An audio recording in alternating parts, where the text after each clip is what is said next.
اعوذ باللہ من الشیطان الرجیم بسم اللہ الرحمن الرحیم الحمد للہ رب العالمین والصلاة والسلام علی اشرف الانبیاء والمرسلین ابی القاسم محمد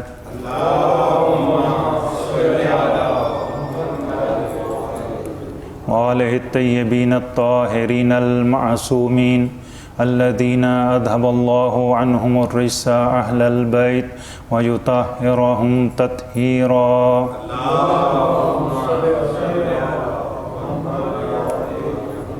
ولعنۃ اللہ علی اعدائہم اجمعین۔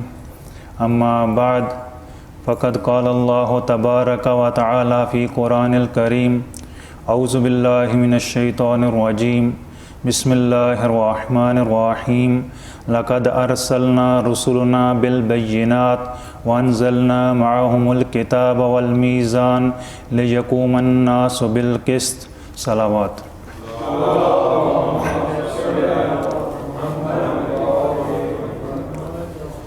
قبل اس کے کہ میں اپنے موضوع کا آغاز کروں، ماہ مبارک کی مناسبت سے آپ سب مومنین اکرام کو ہدیہ تبریک عرض ہے۔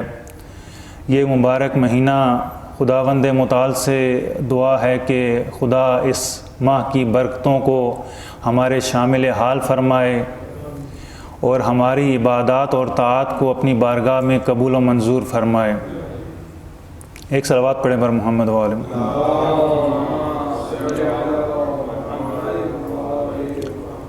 امام باقر علیہ السلام فرماتے ہیں لِكُلِّ شَيْءٍ رَبِيعٌ وَرَبِيعُ الْقُرْآنِ شَهْرُ رمضان۔ ہر چیز کی ایک بہار ہوتی ہے اور قرآن کی بہار ماہ مبارک رمضان ہے۔ بہار کو اگر دیکھیں تو بہار کی خصوصیت یہ ہوتی ہے کہ ایک دفعہ پورا جو ماحول ہوتا ہے مردہ ہونے کے بعد دوبارہ زندگی کی نوید دیتا ہوا یہ موسم آتا ہے، جسے پتہ چلتا ہے کہ اب زندگی کی نئی لہر ہر چیز میں دوڑ گئی ہے، انسان دوبارہ سرسبز و شاداب ہو جاتا ہے، اس کی زندگی میں ایک نئی روح گویا پھونکی جاتی ہے۔ اور کہتے ہیں کہ اگر کسی سال کو دیکھنا ہو تو اس کے بہار کے دنوں کو دیکھا جاتا ہے کہ اگر اس کی بہار کے دن اچھے ہیں تو سال کا خود بخود اندازہ لگایا جا سکتا ہے۔ اسی لیے اگر کوئی سال برا ہے تو اس سے بہار کو دیکھا جاتا ہے کہ اگر اس کی بہار اچھی ہے تو سال اچھا ہوگا، اگر بہار اچھی نہیں ہے تو سال بھی اچھا نہیں ہوگا۔ تو ماہ رمضان بھی ایک اعتبار سے ہمارے سال کا آغاز ہے، بہار ہے، کہ جس میں ہم نے اپنے آپ کو تیار کرنا ہے۔ خدا نے ہمیں دوبارہ پھر ایک فرصت دی، ایک موقع دیا تاکہ ہم جو کچھ ہمارے اعمال میں کچھ ایسی کوتاہیاں تھیں، کچھ ایسی کمیاں تھیں، ان کو ہم دور کر کے دوبارہ پھر سے آمادہ ہو جائیں اور پھر ہمارا سال خدا کی اطاعت میں گزرے۔ چونکہ یہ ایک تمرین ہے، مشق ہے پورے سال کے لیے کہ ہم اپنی عادات کو، اپنی جو بھی ہمارے اندر ایسی چیزیں موجود ہیں ان کو سدھار لیں اور اس کے بعد پورا سال ہم اسی روٹین پر خدا کی اطاعت کرتے ہوئے گزار دیں۔ یہ فقط اپنے آپ کو تیار کرنے کے لیے خدا نے ہمیں ایک فرصت دی، اور ایسا ہر سال خدا ہمیں فرصت دیتا ہے کہ ہم اپنے آپ کو تیار کر لیں۔ اور اس میں اگر ہم دیکھیں تو یہ مہینہ قرآن کے ساتھ خاص ہے۔ میرا جو موضوع ہے وہ سیر انبیاء در قرآن، چونکہ بہت وسیع موضوع ہے، 5 دن میں اس موضوع کو مکمل نہیں کیا جا سکتا، تو یہی سوچا کہ سیر انبیاء میں سے انبیاء کی سیرت کے قرآنی اصول، انبیاء کی جو سیرت ہے اس کے قرآنی اصول کو بیان کیا جائے کہ انبیاء کی سیرت پر وہ کون سے حاکم اصول ہیں کہ جن کو مد نظر رکھ کر ہم ان کی سیرت کو بہتر طریقے سے درک کر سکتے ہیں اور انبیاء کی سیرت پر عمل پیرا ہو سکتے ہیں۔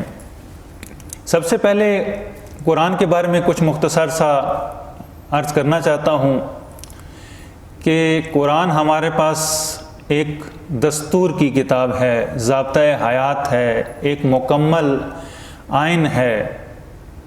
جس کے مطابق ہمیں زندگی بسر کرنی ہے۔ ہم اپنے بچوں کو اسکول میں بھیجتے ہیں تعلیم کے لیے، بہت زیادہ تگ و دو کرتے ہیں، محنت کرتے ہیں، زحمت کرتے ہیں کہ ہم اپنی اولاد کو تعلیم یافتہ کر لیں، تربیت یافتہ کر لیں، ان کی تعلیم اچھی ہو جائے، ان کی تربیت اچھی ہو جائے، وہ کسی اعلیٰ مقام پر پہنچ جائیں۔ اور اس میں ہماری کوشش یہ ہوتی ہے کہ ہم کسی ایسے ادارے کا انتخاب کریں کہ جس کا نصاب اچھا ہونا چاہیے، کیونکہ اگر نصاب اچھا نہیں ہوگا تو سکول میں جو تعلیم دی جا رہی ہے، جو ادارے میں تعلیم دی جا رہی ہے، اس کا معیار بھی اچھا نہیں ہوگا۔ معیار بہت زیادہ نصاب کے اوپر، پھر اس کے اوپر نصاب کو پڑھانے والے کیسے ہیں، یہ آیا اس نصاب کے مطابق ہیں یا نہیں ہیں، اس کے لائق ہیں، اہلیت رکھتے ہیں یا نہیں رکھتے۔ بہرحال یہ نصاب بہت اہمیت کا حامل ہوتا ہے، اور ہم دیکھتے ہیں کہ اسی نصاب کی وجہ سے اگر کوئی بھی قوم چاہتی ہے ترقی کرے، ارتقاء کرے، اپنے معاشرے میں ایک تبدیلی لے کر آئے، مثبت اقدار کا رواج ہو، ان کو اپنے درمیان رائج کرے، تو اس کے لیے وہ نصاب پر بہت زیادہ توجہ دیتے ہیں۔ نصاب ضروری ہے۔ اسی لیے ہم دیکھتے ہیں کہ وہ ادارے کہ جن کا نصاب اچھا نہیں تھا، شدت پسندانہ تھا، جنہوں نے ایک خاص قسم کی افکار کی ترویج کی، وہ نصاب پڑھانے کے بعد اس کا جو نتیجہ برآمد ہوا وہ بھی سب کے سامنے ہے۔ پاکستان نے اس نصاب کا ایک نتیجہ بھی دیکھا۔ اور وہ مدارس کے جنہوں نے امن اور آشتی کا پیغام دیا، صلح کا پیغام دیا، اسلام کی حقیقی تعلیمات سے اس معاشرے کو، دنیا کو روشناس کروایا، ان کا نتیجہ بھی سب کے سامنے ہے کہ ان کے جب افراد آئے تو انہوں نے دنیا کو کیا پیغام دیا۔ تو اس میں یہ نصاب بڑی اہمیت کا حامل تھا۔ جیسا نصاب تھا ایسے ہی افراد تربیت پائے، ایسا ہی معاشرے میں اس کے اثرات نظر آئے۔ تو یہ نصاب بہت مہم ہوتا ہے۔ ابھی بھی ہمارے بچوں کا اگر ہم نصاب دیکھیں تو ہمیں دیکھنا چاہیے کہ نصاب کن ہاتھوں میں ہے، کون بنا رہے ہیں، کس نقطہ نظر سے بنا رہے ہیں۔ کبھی بھی ایسا نہیں ہو سکتا کہ اسلام کے دشمن اسلام کو ایک اچھا نصاب بنا کر دیں، نہ، یہ ممکن نہیں ہے۔ اگر کوئی دوسرے لوگ ہمیں نصاب بنا کر دے رہے ہیں اور اس میں اسلام کی کوئی تھوڑی سی چیز، مثلا ایک عدد پیغمبر کا چیپٹر ڈال دیا، ایک قصہ وہاں پر ذکر کر دیا، قرآن کی چند آیات ذکر کر دیں، تو یہ نصاب ضروری نہیں ہے کہ اچھا ہی ہو، چونکہ جس کے بنانے والے ہیں انہوں نے اپنے زاویہ دید سے، انہوں نے اپنے نقطہ نظر سے اس نصاب کو بنایا۔ جب اپنے نقطہ نظر سے اس نصاب کو بنایا تو یقیناً انہوں نے اپنے جو مفادات تھے ان کو مد نظر رکھ کر کہ ہم اس معاشرے کے بچوں کو جو تربیت کریں گے وہ تربیت اس طریقے سے تربیت ہونے چاہیے کہ بعد میں وہ ہمارے کام آئیں۔ ابھی پاکستان میں ایک نصاب کا جو ہے وہ چل رہا ہے جھگڑا کہ نصاب ایسا ہونا چاہیے، ویسا ہونا چاہیے، تمام اسکولوں میں کس طریقے سے ہونا چاہیے، اور ایک ادارے نے ایک نصاب یکساں قومی نصاب کے عنوان سے ایک نصاب بنایا بھی کہ ایک قوم ایک نصاب، ایسا ہی ہے نا کہ ایک قوم ہو اس کا ایک نصاب ہو۔ اس سے بہت پہلے یہ کام پیغمبر اسلام نے کر دیا۔ قرآن وہ کتاب کہ جو پوری امت کے لیے ایک نصاب کی حیثیت رکھتی ہے۔ ایک قوم، مسلمان ایک قوم ہے، من حیث القوم، پوری ایک قوم ہے، اور اس قوم کے لیے ہمارے پاس ایک ہی نصاب ہے۔ ایسی کتاب ہے کہ جس میں کسی کو بھی ذرا برابر کوئی شک و شبہ نہیں ہے۔ خود قرآن فرماتا ہے لا ریبہ فی، اس قرآن میں ذرا برابر بھی شک نہیں۔ خود خدا نے اس کو نازل کیا، خدا ہی اس کی حفاظت کرنے والا ہے۔ اس میں باطل نہ سامنے سے داخل ہو سکتا ہے نہ پیچھے سے داخل ہو سکتا ہے، ذرا برابر بھی اس میں تحریف کا شائبہ اور شک موجود نہیں ہے۔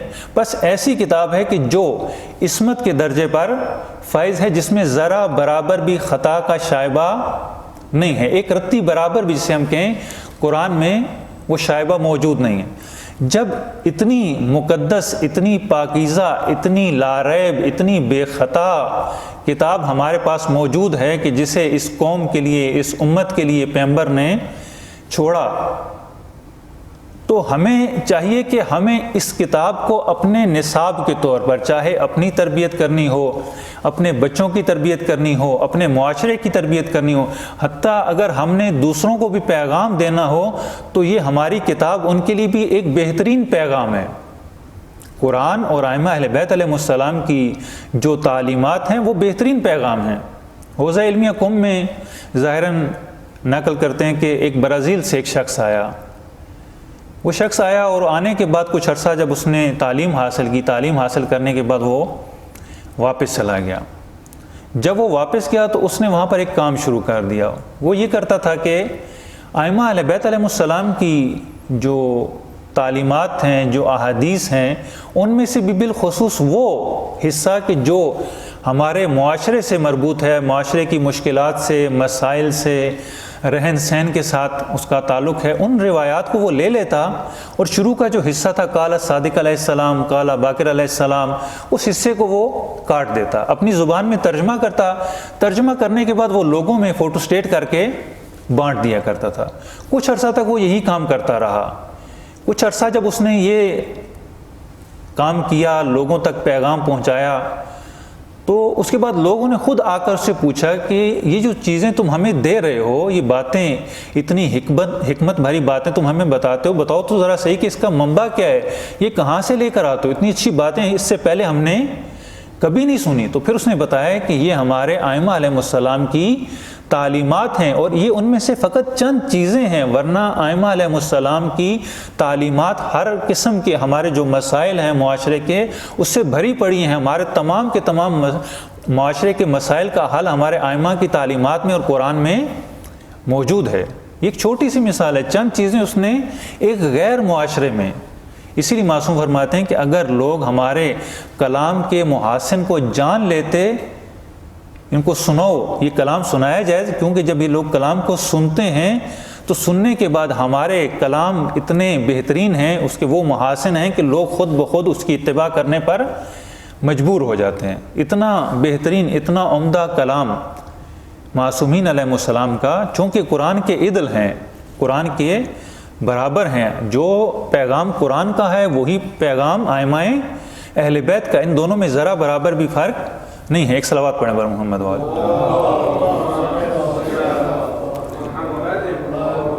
بہرحال ہماری تربیت کے لیے ہمارے پاس نصاب موجود ہے، اور اس نصاب کے لیے ایک خاص دورہ بھی رکھ دیا کہ اگر آپ سارا سال نہیں پڑھتے تو کم از کم ایک مہینے آ جائیں، اس نصاب کو دیکھ لیں۔ اس نصاب میں آپ کی زندگی کے لیے بہت کچھ ہے، اس ایک مہینے میں آ کر اس نصاب کو پڑھ لیں۔ ایک شارٹ کورس کے طور پر ایک مہینہ خدا نے ہمیں ہر سال میں دیا، کہ ویسے تو پورا سال اس کی تلاوت کرنی چاہیے، اس کی تعلیمات کو تدبر کرنا چاہیے، فکر کرنی چاہیے، لیکن اگر نہیں کرتے تو چلو ایک مہینہ آ جاؤ قرآن کی بارگاہ میں، آ کر کھولو کہ دیکھو قرآن تمہیں مخاطب ہو کر کیا کہہ رہا ہے۔ آج ہم ہر چیز پڑھتے ہیں، ہر طرف جاتے ہیں، لیکن کبھی ہم قرآن کو کھول کر قرآن سے اپنی مشکلات کا حل نہیں دیکھا۔ قرآن پکار کر آج بھی یہی کہہ رہا ہے، مجھ کو بھی پڑھ، کتاب ہوں، مضمون خاص ہوں، مانا تیرے نصاب میں شامل نہیں ہوں میں۔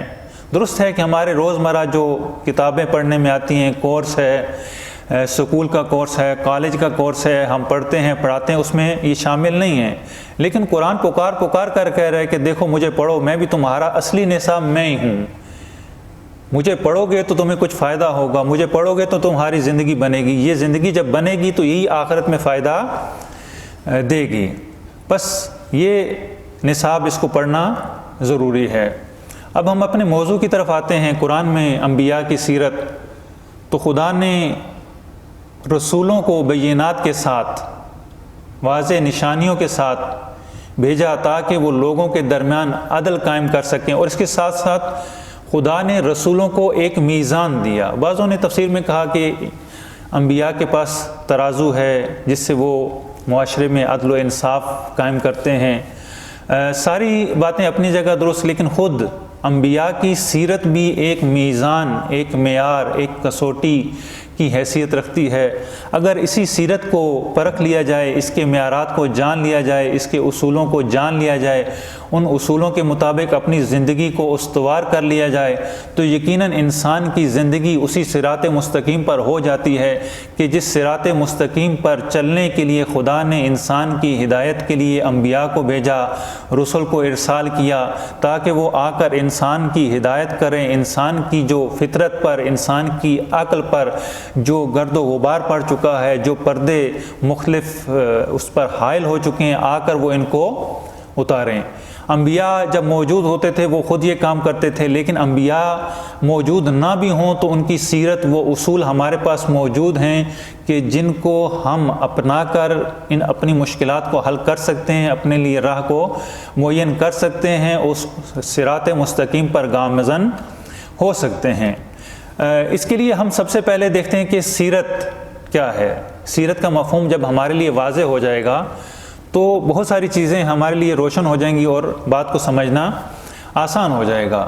سیرت معمولاً جو ہمارے ذہنوں میں ایک مفہوم ہوتا ہے، سیرت زندگی نامہ، پیغمبر کی سیرت اگر ہم کہتے ہیں تو اس سے مراد یہ ہوتا ہے کہ پیغمبر کی زندگی، پیغمبر فلاں تاریخ کو پیدا ہوئے، اس کے بعد ان کا بچپنا تھا، بچپنے کے بعد ان کی بعثت تھی، بعثت میں تبلیغ کا آغاز تھا، پھر مکی دور تھا، مکی دور کے بعد مدنی دور تھا، اس کے بعد پیغمبر نے مکہ فتح کیا، اس کے بعد حج کیا، آخری حج سے واپس آئے، پھر پیغمبر کی رحلت ہوتی ہے۔ یہ سارا جو ہے وہ پیغمبر کی سیرت اس کو کہا جاتا ہے۔ اسی طریقے سے جب ائمہ کی سیرت ہو تو مراد یہی ہوتی ہے کہ ائمہ کی زندگی، ائمہ کی ولادت، ائمہ کی شہادت، ائمہ کے دور میں کون سے حکمران رہے، ائمہ کے اصحاب کون سے تھے، ائمہ کی تعلیمات کیا تھیں اور ائمہ نے کیا ارشاد فرمایا، ائمہ کے معجزات کیا تھے۔ معمولاً سیرت سے یہی کچھ مراد لیا جاتا ہے۔ درست ہے کہ سیرت کا اصطلاحی معنی یہ بھی ہے، اور اسی سے ہم وہ سیرت کے اصول اخذ کرتے ہیں کہ انبیاء کی، ائمہ کی یہ سیرت تھی۔ جب تک ہم ان کی زندگی کو نہ جانیں، ان کی زندگی سے ان اصولوں کو اخذ نہیں کر سکتے۔ یہ درست ہے کہ یہ بھی سیرت ہے، لیکن حقیقت میں یہ سیرت کا منبع ہے، سرچشمہ ہے کہ جس سے ہم سیرت کے ان اصولوں کو اخذ کرتے ہیں۔ قرآن ایک منبع ہے، سیرت کی کتابیں ایک منبع ہے۔ البتہ انبیاء کے اگر ہم بارے میں مطالعہ کریں تو ہمیں قرآن سے بڑھ کر کوئی بھی معتبر کتاب ایسی نظر نہیں آتی کہ جس میں انبیاء کا مفصل تذکرہ ہو۔ اگرچہ بعض مکاتب کے ہاں ایسی کتابیں موجود ہیں کہ جنہوں نے مفصل انبیاء کی تاریخ لکھی، انبیاء کا تذکرہ کیا، ان کی زندگی کے بارے میں جو تفصیلات تھیں ان کو بیان کیا، لیکن ہم دیکھتے ہیں کہ ان کی وہ بیان کردہ تفصیلات جو انبیاء کے بارے میں ہیں، وہ قرآن نے جو انبیاء کی سیرت بیان کی، جو اسوہ بیان کیا، اس کے ساتھ سازگار نہیں ہیں۔ مثلا حضرت داؤد کو لے لیجئے کہ حضرت داؤد کے بارے میں کہ انہوں نے جو ایک واقعہ قضاوت کے مورد میں تھا کہ ایسا ہوا، پھر وہ ایک فوجی کے ساتھ انہوں نے اس کو بارڈر پر بھیج دیا، وہ وہاں پر جو ہے وہ مارا گیا، اس کی بیوی کے ساتھ شادی کر لی، اس کے بعد جو ہے وہ یہ ہوا وہ ہوا۔ ایک ایسی چیزیں کہ جو ہم عام انسانوں کے لیے بھی درست تصور نہیں کرتے کہ عام انسان بھی ایسا عمل انجام دیتے ہوں۔ انبیاء کے بارے میں ایسے قصے کہ انبیاء کے کردار کو ایک عام انسان سے بھی بہت گرا کر پیش کیا جاتا ہے، چاہے حضرت ابراہیم ہوں، حضرت داؤد ہوں، حضرت موسیٰ ہوں، حضرت عیسیٰ ہوں۔ لہٰذا وہ ساری کی ساری جو داستانیں ہیں وہ اگر ہم غور کریں تو اسرائیلیات پر مشتمل ہیں، ان کا حقیقت سے کوئی تعلق نہیں ہے۔ ہمارے پاس قرآن موجود ہے، قرآن ایک معیار ہے، قرآن کو ہم جو قرآن نے بیان کیا اس کو مد نظر رکھ کر ہم اس کے صحیح اور غلط ہونے کو جان سکتے ہیں کہ انبیاء کی یہ سیرت جو تاریخ کی کتابوں میں درج ہے، آیا یہ صحیح ہے یا صحیح نہیں ہے۔ معمولاً یہ ساری صحیح نہیں ہے۔ ہمارے پاس انبیاء کی وہی سیرت اتھینٹک ہے، معتبر ہے، قابل اعتبار ہے، جس پر ہم اعتبار کر سکتے ہیں، جو قرآن نے بیان کیا۔ اگرچہ قرآن نے مختصر بیان کیا، قرآن نے جزیات بیان نہیں کی، قرآن نے تفصیل بیان نہیں کی، اس کی وجہ بھی تھی کیونکہ قرآن تاریخ کی کتاب نہیں ہے، قرآن قصے کی کتاب نہیں ہے، قرآن داستان کی کتاب نہیں ہے، قرآن کتاب ہدایت ہے۔ جب قرآن ہدایت ہے تو قرآن میں جو کچھ بھی آیا وہ ہدایت کے نقطہ نظر سے آیا، لہٰذا جو چیزیں ہدایت کے لیے مفید تھیں، ہدایت کے لیے انسان کو فائدہ دے سکتی تھیں، وہ ساری کی ساری چیزیں قرآن میں آ گئیں، اور جو چیزیں قرآن میں ہدایت کے لیے نہیں تھیں ان کو ذکر نہیں کیا گیا۔ اب بہت سارے سوال انبیاء کے بارے میں کیے جاتے ہیں کہ انبیاء نے یہ کیوں کیا، کیسے کیا، یہاں پر کیا ہوا، اب وہ جزیات ہمیں معلوم نہیں ہیں. اب لوگ بھی آ کر پوچھتے ہیں، اور عجیب و غریب انبیاء کے بارے میں، کہ جب حضرت ابراہیم نے حج کیا تو وہاں پر وہ نائی کون سا تھا جنہوں نے ان کا سر مونڈا، اور اس قسم کے عجیب و غریب سوالات اور بھی لوگوں کی طرف سے کیے جاتے ہیں، لیکن ان کا ہدایت سے کوئی تعلق نہیں ہے. اگر ہمیں یہ جزیات، یہ تفصیلات معلوم بھی ہو جائیں تو ہمیں ہدایت کے امر میں کوئی فائدہ نہیں دے سکتے. لہٰذا ہمارے پاس انبیاء کے بارے میں جو کچھ بھی قرآن میں موجود ہے، چونکہ ہدایت کے نقطہ نظر سے موجود ہے، وہی معتبر ہے. دوسری کتابوں میں جو کچھ، اگرچہ ہمارے ائمہ علیہ السلام سے روایات منقول ہیں ائمہ کی، انبیاء کی زندگی میں، لیکن وہ ایک تو بہت کم ہیں، اور جو ہیں وہ بھی بیشتر وہی چیزیں ہیں کہ جس کو قرآن نے بیان کیا ہے. دوسرے مکاتب میں جو کچھ انبیاء کے بارے میں آیا ہے وہ زیادہ معتبر نہیں ہے. لہٰذا ہم یہاں پر فقط اور فقط قرآنی آیات کو ہی مد نظر رکھیں گے انبیاء کی سیرت میں، کہ انبیاء کی سیرت قرآن کی نظر میں کیا رہی. پہلے سیرت کو تھوڑا سا دیکھ لیتے ہیں کہ سیرت طرز عمل کو کہتے ہیں. ایک عمل ہوتا ہے، ایک طرز عمل ہوتا ہے. ہم معمولاً جو بھی کام انجام دیتے ہیں یہ عمل ہے، لیکن بار بار ایک جب کام کرتے ہیں تو وہ ہماری عادت بن جاتی ہے تکرار کرنے سے، اور پھر وہ ایک خاص قسم کا سبق، اور اس پر جو ہے وہ حیت اور ایک شکل جو ہے وہ اس پر طاری ہو جاتی ہے. یعنی کام بھی ہوتا ہے، اس کے ساتھ کام کے ساتھ ساتھ طرز عمل بھی ہوتا ہے. جیسے ہم عام روزمرہ زندگی میں دیکھتے ہیں کہ لوگ کہتے ہیں کہ میں اس طرح کام کرنے کا عادی نہیں ہوں، یعنی میری یہ روش نہیں ہے، میرا یہ طرز عمل نہیں ہے. یعنی آپ دیکھتے ہوں گے روزمرہ کسی کو آپ بہت اچھی طرح جانتے ہیں، کسی شخص کو اپنے روزمرہ زندگی میں ہم دیکھتے ہیں کہ ایک شخص ہے، وہ جب چلتا ہے تو ایک خاص انداز سے اس کا اپنا چلنے کا ایک انداز ہے، اور پھر یہی انداز اس کی نسل میں بھی باقی رہتا ہے. ممکن ہے کہ آپ نے اس شخص کو دیکھا ہو، اس کا انداز آپ کو یاد ہو، ایک عرصے کے بعد آپ اس کی اولاد میں سے کسی کو دیکھیں تو آپ اس سبق سے، اس چلنے سے، اس طرز عمل سے فوراً پہچان لیں گے کہ یہ تو وہی فلاں کا بیٹا ہے، فلاں کی اولاد ہے، کہ چونکہ وہ بھی ایسے ہی چلتا تھا. یعنی اس کے چلنے کا انداز ویسا ہی ہے. بس ایک چیز جو ہے وہ عمل ہے، ایک اس کے اوپر حاکم طرز عمل ہے. عمل اور چیز ہے، طرز عمل اور چیز ہے. سیرت عمل کا نام نہیں ہے، سیرت طرز عمل کو کہتے ہیں. بہت سارے اعمال ہم انجام دیتے ہیں. یہاں پر بھی آپ نے دیکھا ہوگا سنتوں بھرے اجتماع، کہ جس میں جو ہے وہ پیغمبر کی 40 سنتوں پر عمل کیا جاتا ہے، کہ ہم نے سرما ڈالنا ہے، ہم نے یہ کرنا ہے، ہم نے وہ کرنا ہے. درست ہے کہ یہ اعمال بھی سنت ہیں. پیغمبر نے بعض مقامات پر کہا کہ فلاں میری سنت ہے، اس پر عمل کریں. کوئی کھانے کی چیز ہے کہ آپ نے یہ کھایا تو گویا سنت پر عمل کیا، یہ پہنا تو گویا سنت پر عمل کیا، اس طریقے سے یہ عمل انجام دیا، اس طریقے سے یہ عبادت انجام دی، تو یہ بھی سنت کے زمرے میں آتا ہے. لیکن اس کے ساتھ ساتھ سیرت جو ہے وہ طرز عمل کا نام ہے. یا ہم اس کو اگر اپنی زبان میں لے آئیں تو کیا عمل انجام دیا یہ عمل ہے. یعنی کیا کیا، جو کچھ پیغمبر نے کیا یہ جو ہے وہ عمل ہے.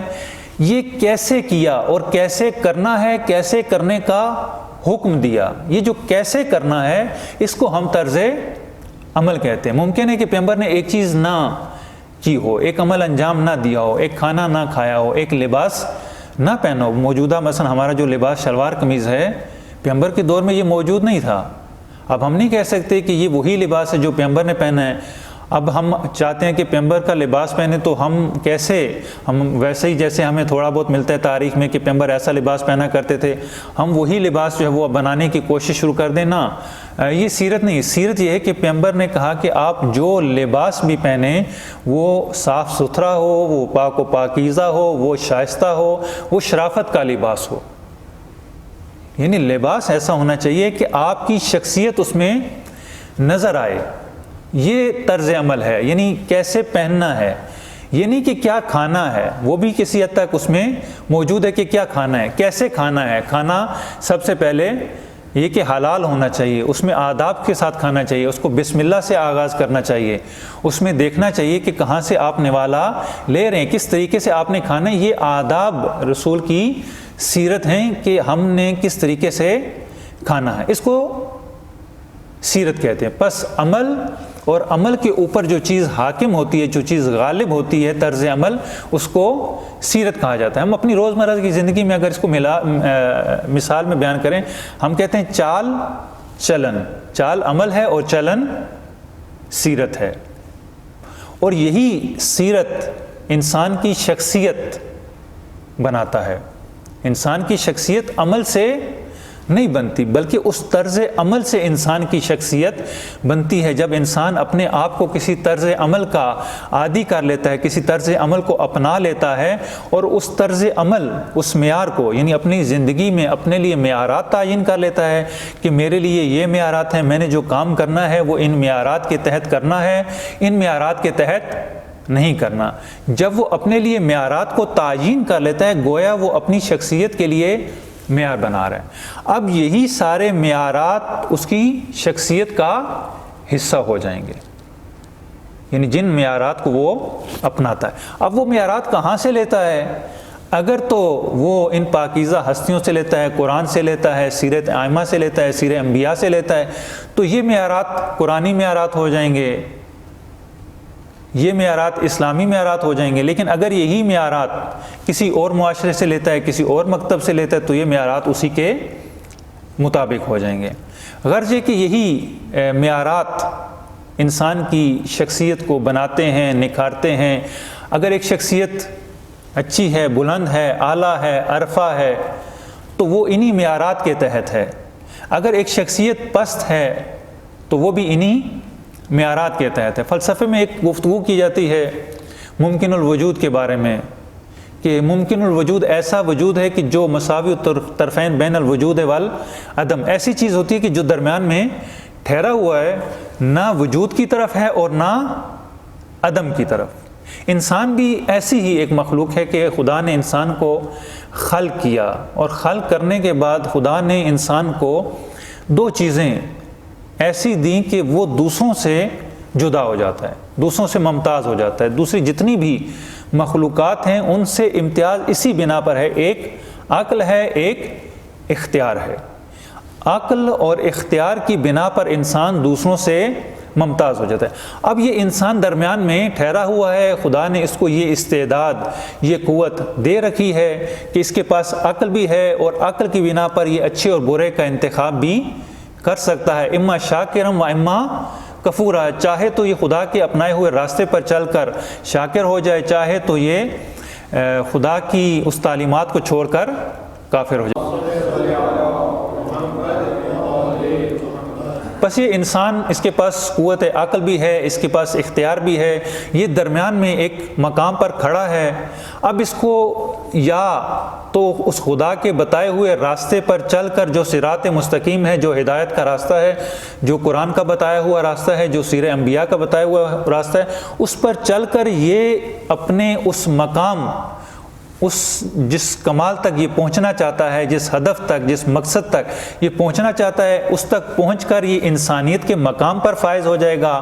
یہ اعلیٰ علیین میں سے بھی ہو سکتا ہے، یہ اسفل السافلین میں سے بھی ہو سکتا ہے۔ یہ انسان کے اپنے اختیار میں سے ہے کہ وہ ان دونوں میں سے کس کو انتخاب کرتا ہے، کہ وہ اعلیٰ علیین میں سے ہوتا ہے یا اسفل السافلین میں سے ہوتا ہے۔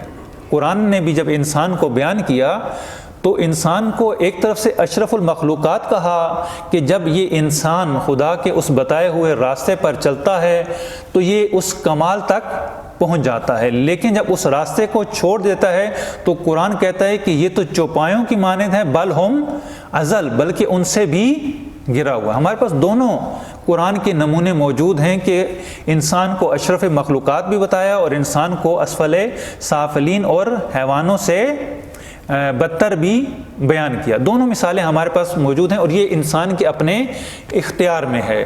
گویا انسان کے پاس یہ دو پر ہیں پرواز کے لیے، عقل اور اختیار۔ چاہے تو اس اپنی پرواز کو کسی معمولی حشرے کی مانند کر لے کہ جس کی کوئی حیثیت نہیں ہے، یا کسی بھی عام حیوان کی طرح، عام پرندے کی طرح کر لے، چاہے تو انہی دو پروں سے، اختیار اور عقل سے، وہ بلند پروازی کر کے اس شاہین کی مانند جو آسمانوں میں پرواز کرتا ہے، وہ اپنے ہدف اور مطلوب تک پہنچ جائے۔ یہ انسان کے اپنے اختیار میں، خدا نے انسان کو یہ طاقت دے دی، عقل بھی دے دیا اور اختیار بھی دے دیا۔ انسان نے اب اس عقل اور اختیار کی بنا پر اپنا سفر شروع کرنا ہے۔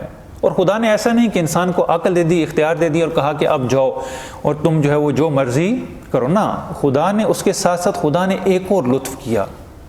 خدا کا لطف یہ کہ خدا نے انسان کو خلق کرنے سے پہلے اس کی ہدایت کا انتظام بھی کر دیا، یعنی بیماری بھیجنے سے پہلے خدا نے اس کا علاج بھیج دیا۔ خدا کو معلوم تھا، جیسے فرشتوں نے کہا کہ اے خدا تو اس کو خلیفہ بنانا چاہتا ہے جو زمین میں کچھ تو کشتار کرے گا، خون ریزی کرے گا، یہ تو انسان، اس کی طبیعت، اس کے عناصر یہی بتا رہے ہیں کہ اس نے بالآخر یہی کرنا ہے۔ تو خدا نے کہا کہ جو میں جانتا ہوں تم نہیں جانتے، یہ انسان، اس کے پاس یہ چیزیں موجود ہیں، یہ اس سے آگے بڑھ سکتا ہے، یہ انسان کے اپنے اختیار میں ہے کہ وہ کس راستے کو انتخاب کرتا ہے۔ بہرحال انسان کو اگر ہم دیکھیں تو جب خدا نے بھیجا، اس کی ہدایت کا انتظام کر دیا، اس کی ہدایت کے لیے خدا نے انبیاء بھیجے، رسول بھیجے، تاکہ وہ انسان کی ہدایت اور رہنمائی کر سکیں۔ یہ خدا کا ایک لطف تھا انسان پر کہ خدا نے انسان کو پیدا کرنے کے بعد یوں ہی چھوڑ نہیں دیا کہ ٹھیک ہے دنیا میں بھیج دیا، بھیج دینے کے بعد جو ہے وہ اب جو مرضی کرو۔ جیسے اس کے خدا، ہم جو خلقت کا نظریہ ہے، یہ خلقت اختصاصی، یعنی خدا نے ایک دفعہ انسان کو خلق کر دیا، اگرچہ اس کے مراحل بھی بیان کیے۔ اس کے مقابلے میں ڈارون کا نظریہ ارتقاء کا، کہ جو ہے وہ ایک دھماکہ ہوا، دھماکے کے نتیجے میں جو ہے وہ ایک خلیہ پیدا ہوا، پانی میں تھا، وہ ہزاروں سال کے بعد کرتے کرتے کرتے وہ ارتقاء کرتا رہا۔ یہ ارتقاء کرتے کرتے انسان آج اس موجودہ شکل میں موجود ہے۔ لہٰذا یہ جو ہے وہ اتفاقی صورت میں وجود میں آیا، نہ، ایسا نہیں ہے، انسان اتفاقی طور پر وجود میں نہیں آیا، بلکہ انسان کی خلقت اختصاصی خلقت ہے۔ خدا نے انسان کو خلق کیا، خلق کرنے کے بعد اس کی ہدایت کے لیے جو بھی وسائل چاہیے تھے، خدا نے وہ سارے وسائل فراہم کیے، ان افراد کو بھیجا جو انسان کی ہدایت کر سکیں، انسان کو سیدھے راستے کی طرف چلا سکیں۔ انہوں نے انسان کو سیدھے راستے کا بتایا، انہوں نے انسان اگر منحرف تھا تو اس کا ہاتھ پکڑ کر سیدھے راستے پر لے کر آئے، اور خود اپنے کردار سے، اپنی سیرت سے بتلایا کہ دیکھو اگر صحیح راستہ اپنانا چاہتے ہو تو وہ صحیح راستہ وہی ہے کہ جو ہم بتا رہے ہیں، اور ہم چل کر خود تمہیں دکھا بھی رہے ہیں کہ یہی وہ حقیقی راستہ ہے کہ جس پر تمہیں چل کر سعادت ابدی کو حاصل کرنا ہے۔ ایک صلوات پڑھیں بر محمد والے۔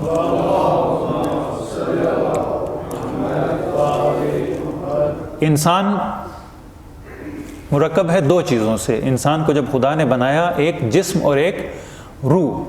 ہماری ساری توجہ جسم کی طرف ہوتی ہے، روح کی طرف ہماری کوئی توجہ، یہ ساری میں تمہید بیان کر رہا ہوں سیرے انبیاء کے لیے کہ ہم تھوڑا سا سیرت کو سمجھ لیں، انسان کو سمجھ لیں کہ سیرت کیا ہے، خود انسان کیا ہے، انسان میں کیا خاصیت موجود ہے، انسان کس چیز کا نام ہے۔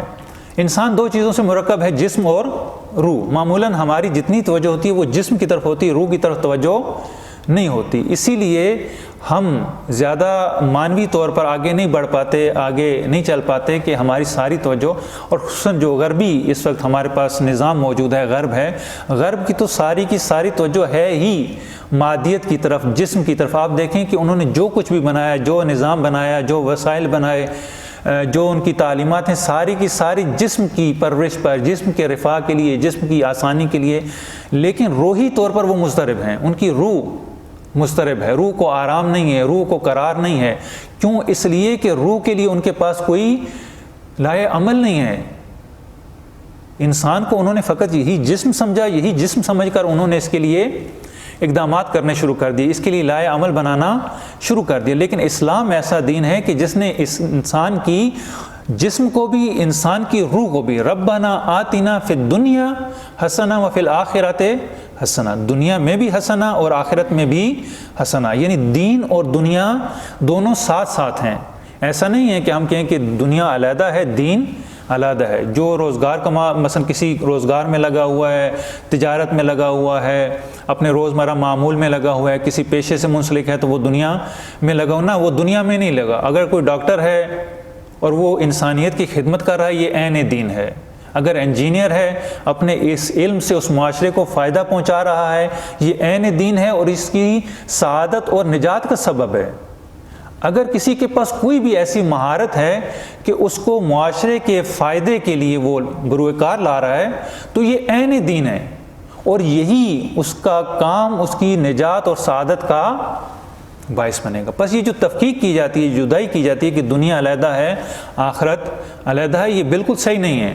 دنیا اور آخرت ایک ہی چیز کا نام ہے، یعنی جو بھی عمل آپ انجام دے رہے ہیں اس میں آپ کی نیت اور آپ کو یہ ہونا چاہیے کہ مجھے دین نے اس سلسلے میں میرا کیا وظیفہ رکھا ہے کہ میں نے یہ وظیفہ انجام۔ اگر آپ اپنے وظیفے پر عمل کر رہے ہیں، چاہے آپ تجارت کر رہے ہوں، چاہے آپ نوکری کر رہے ہوں، چاہے آپ پڑھا رہے ہوں، چاہے آپ پڑھ رہے ہوں، چاہے کسی بھی پیشے سے کسی بھی شعبے سے منسلک ہوں، یہ عین عبادت عین دین ہے۔ بس دنیا اور آخرت کی تفکیک درست نہیں ہے۔ جسم اور روح ایک ساتھ ساتھ قرآن نے، اسلام نے دونوں کی پرورش کا، دونوں کے ارتقاء کا بندوبست کیا ہے۔ ایسا نہیں ہے کہ فقط جسم کو لے لیا، روح کو چھوڑ دیا، یا قرآن جو ہے جیسے بعض کہتے ہیں کہ روحانیت کی طرف چلے گئے کہ نہ فقط ایک گوشے میں بیٹھ کے خدا کی عبادت کرنی ہے، جو دنیا کی لذات ہیں ان کا جو ہے وہ ہمیں ان سے کوئی سروکار نہیں۔ نہ، خدا نے یہ ساری چیزیں انسان کے فائدے کے لیے بنائے ہیں، انسان کے رفاہ کے لیے بنائی ہیں،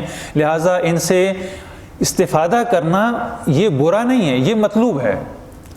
اگرچہ قرآن نے کہا ہے کہ اسراف نہ کریں، اس کو غلط طریقے سے حاصل نہ کریں، اس کے لیے ایک معیار حدود قائم کی ہیں، لیکن اس سے منع نہیں کیا۔ بس قرآن نے دنیا اور آخرت دونوں ساتھ ساتھ رکھی ہیں، لیکن جو انسان کی حقیقت ہے وہ اس کا جسم نہیں ہے، انسان کی روح ہے۔ انسان کو ارتقاء کرنا ہے، کمال کی طرف، خدا کی طرف جانا ہے، بلندی کی طرف پرواز کرنی۔ ایک چھوٹی سی مثال اس کے لیے میں عرض کر دوں کہ آپ دیکھیں کہ آپ نے دیکھا ہوگا کہ جو سیٹلائٹ خلا میں بھیجی جاتی ہے وہ کس قانون کے تحت عمل کرتی ہے؟ وہ جب اس کو بھیجا جاتا ہے تو اس میں اتنا ایندھن ہوتا ہے کہ وہ ایک مقام تک اس کو لے جائے تاکہ یہ کشش ثقل جو ہے وہ ختم ہو جائے۔ جب کشش ثقل ختم ہو جاتی تو پھر یہ جو جسم ہے، کوئی بھی جسم ہو، وہ اس جب نقطہ پر پہنچ جاتا ہے تو اس کے بعد وہ آزاد ہے، جہاں پر حرکت کرنا چاہے وہ آزادانہ فضا میں حرکت کر سکتے۔ کیوں؟ اس لیے کہ وہ جو کشش تھی زمین کی وہ اس کو اب اپنی طرف کھینچ نہیں رہی، وہ اس زمین کے مدار سے خارج ہو گیا، وہ باہر چلا گیا، اب وہ آزادانہ خلا میں جہاں پر بھی چاہے جا سکتا ہے۔ انسان بھی ایسے ہی ہے، گویا اس کو اس زمین سے سفر کرنا ہے بلندی کی طرف، اعلیٰ مقام کی طرف، اور اس کی راہ میں جو رکاوٹ ہے وہ یہی مادیات ہے۔ البتہ پھر میں ایک دفعہ تاکید کر دوں کہ دنیا بری چیز نہیں ہے، ہم ایسا نہیں ہے کہ دنیا اور آخرت کو جو تفکیک کرتے ہیں دنیا بری چیز، نہ، حب دنیا بری چیز ہے۔ حب دنیا کے لیے سارے کام کرنا، ان حدود کو تجاوز کرنا یہ برا ہے، خود دنیا بری نہیں ہے، حب دنیا بری ہے۔ لہٰذا یہ حب دنیا سے اپنے آپ کو علیحدہ کر دینا اور خدا کی طرف، ان مادیات سے انسان جیسے جیسے ان مادیات کی کشش سے دور ہوتا جائے گا، ان مادیات سے اپنے آپ کو دور کرتا جائے گا، گویا یہ مادیات کی کشش ثقل سے دور ہوتا جائے گا، اور خدا نے جو مدار اس کے لیے کمال کا قرار دیا یہ اپنے اس مدار میں پہنچ جائے گا۔ اب یہ انسان کامیاب ہے کہ جو اپنے اس مطلوبہ ہدف تک پہنچ چکا ہے۔ بس انسان کی جو اصل حقیقت ہے وہ اس کی روح ہے، روح اس جسم پر حاکم ہے، حکومت کر رہی ہے۔ یہ روح ہے کہ جو انسان کے سارے اعضاء کو چلا رہی ہے، اور انسان کی حقیقت اور قدر و قیمت بھی یہی روح ہے۔ سعدی نے جو ہے وہ چند اشعار اسی بارے میں ذکر کیے ہیں کہ تن آدمی شریف است بے جان آدمیت، یہ جو انسان کا جسم ہے اس کی حقیقت، اس کی قدر و قیمت روح کی وجہ سے ہے، نہ جسم کی وجہ سے۔ نہ ہمین لباس زیبا است نشان آدمیت، یہ لباس جو ہم پہنتے ہیں یہ انسانیت کا لباس نہیں ہے، اس سے انسانیت کی پہچان نہیں ہو سکتی۔ کہہ سکتے ہیں کہ فلاں انسان ہے، لیکن یہ انسان کی آدمیت کا علامت نہیں ہے۔ اگر آدمی بے چشم است تو دہن و گوش و بینی، اگر انسان اسی اعضاء کا مجموعہ ہے، چے میان نقش دیوار و میان آدمیت، تو پھر انسان کے درمیان اور دیوار پر ایک تصویر میں کوئی فرق نہیں ہے۔ اگر فقط اعضاء کا مجموعہ ہے، یہ اعضاء تو حیوانات میں بھی پائے جاتے ہیں، خور و خواب و خشم و شہوت و شغب است و جہل و ظلمت، حیوان خبر نہ دارد از جہان آدمیت، یہ کھانا پینا یہ سارا تو حیوانات کے کام ہیں، یہ تو انسان کے کام نہیں ہیں انسان اور حیوان کو کیا خبر کہ انسان کیا ہے، بس یہ کھانا پینا یہ ساری چیزیں یہ تو حیوانیت میں بھی موجود ہے۔ بے حقیقت آدمی باش وگرنہ مرغ باشد کہ ہمین سخن بے گویت بے زبان آدمیت، یعنی آپ جو ہے وہ انسانیت کے اس مقام پر پہنچنا چاہیے، ورنہ یہ ایسے پرندے ہمارے پاس موجود ہیں جو انسان کی بولی بولتے ہیں۔ اگر بولنے والا انسان ہے تو یہ بولی تو دوسرے بعض پرندے بھی سیکھ لیتے ہیں، بس یہ بھی انسان کے بولنا بھی علامت نہیں ہے کہ وہ انسان ہے، یہ تو پرندے بھی یہ کام کر رہے ہیں۔ مگر آدمی نہ بودی کہ اسیر دیو ماندی کہ فرشتے راہ ندارت بے مقام آدمیت، تو جو اپنی ان خواہشات کا اسیر ہو چکا ہے اے انسان، کہ جو اسیر ہو چکا ہے اس دیو میں، اس دو اور شیطانی طاقتوں میں، ان مادیت میں، تجھے معلوم نہیں ہے کہ فرشتوں سے بھی بڑھ کر یہ مقام ہے، مقام آدمیت، یہ تو فرشتوں سے بھی بلندتر مقام ہے، حتیٰ اتنا بڑا مقام ہے کہ فرشتے بھی ایک مقام پر جا کر رک جاتے ہیں کہ اب اس سے آگے ہماری رسائی نہیں ہے۔ جب معراج پہ پیغمبر جاتے ہیں تو فرشتہ ایک مقام پر جا کر، اور فرشتوں میں سے بھی جناب جبرائیل جو سردار ملائک ہیں، وہ ایک جگہ پر جا کر رک جاتے ہیں کہ اس سے آگے میری رسائی نہیں ہے، اگر اس سے آگے گیا تو میرے پر جل گیا۔ انسان اس سے بھی آگے جا سکتا ہے، یہ انسان کا مقام ہے۔ انسان کو بس چاہیے کہ وہ اپنی حقیقت کو جانے کہ اس کی حقیقت کیا ہے۔ میں ایک چھوٹی سی مثال عرض کرتا ہوں اور پھر انشاءاللہ باقی جو ہے وہ اس کو کل ہم یہیں سے آگے بڑھائیں گے۔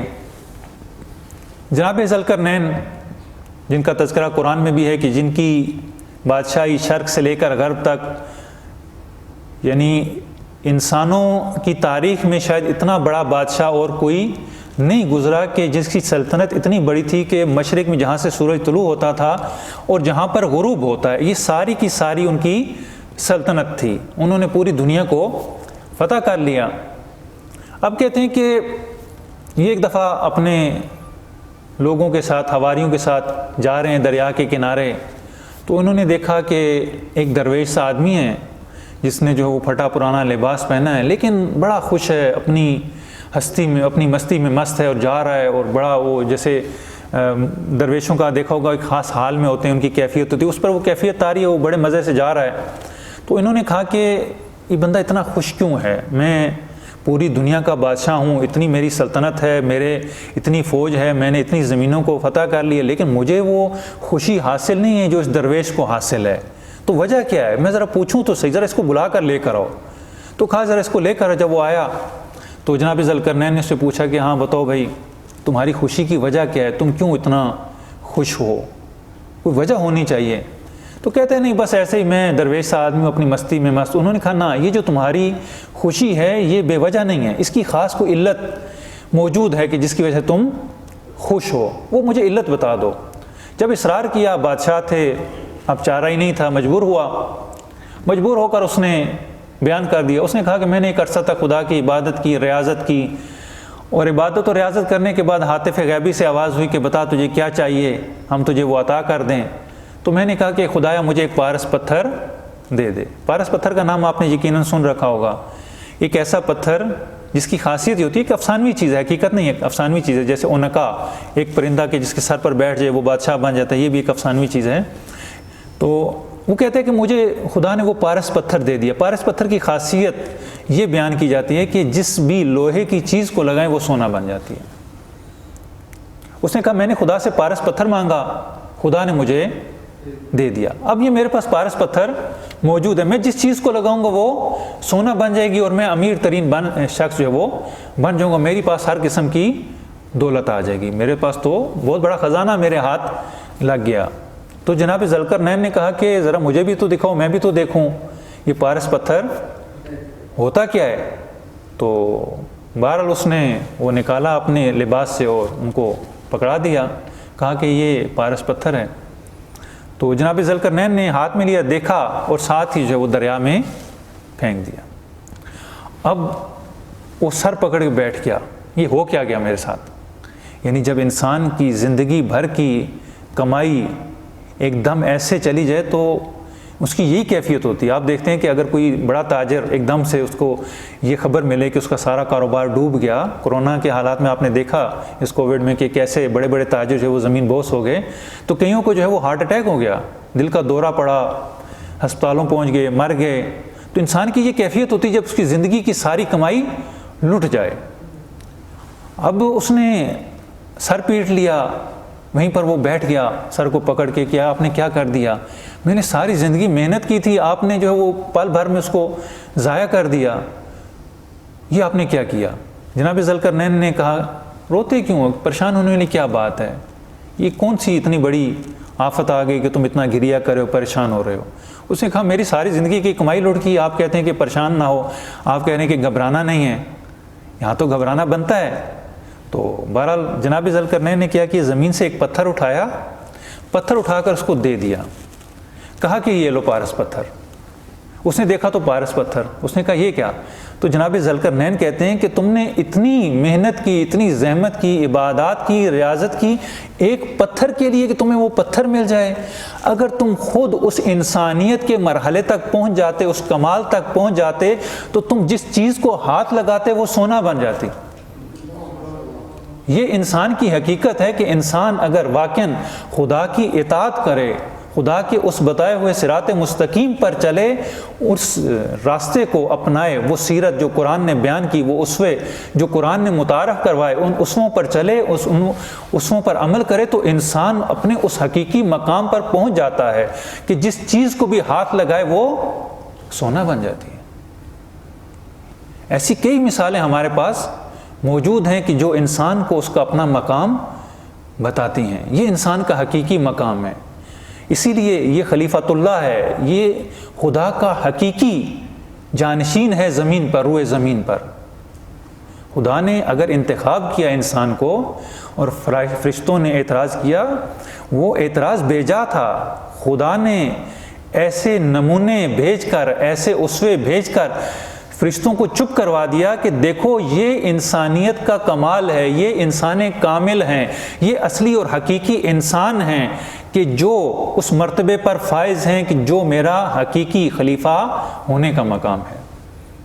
خداوند متعال سے دعا ہے کہ ہمیں اس مقام میں انسانیت پر پہنچنے کی توفیق عطا فرمائے، ہمیں صراط مستقیم کی طرف ہدایت فرمائے، ہمیں انبیاء اور ائمہ کی سیرت پر چلنے کی توفیق عطا فرمائے۔ اس ماہ مبارک میں ہماری عبادات و طاعات کو قبول فرمائے، ہمارے مرحومین کی مغفرت فرمائے، جو بھی مریض ہیں انہیں شفائے کاملہ و عاجلہ عطا فرمائے، جو کسی مشکل میں گرفتار ہیں ان کی مشکلات آسان فرمائے، جو بے اولاد ہیں انہیں اولاد صالح و سالم عطا فرما۔ الہی بحق محمد و آل محمد ہم سب کی مشکلات کو آسان فرما، ہماری شرعی حاجات کو پورا فرما، ہمیں ائمہ اہل بیت علیہ السلام کی تعلیمات پر عمل کرنے کی توفیق عطا فرما، ہمارے ہادی برحق حجت دوراں کا ظہور فرما، ہمیں ان کے انصار میں سے قرار دے۔ ربنا آتنا فی الدنیا حسنۃ وفی الآخرۃ حسنۃ وقنا عذاب النار۔ اللہم صلی علی محمد و آل محمد۔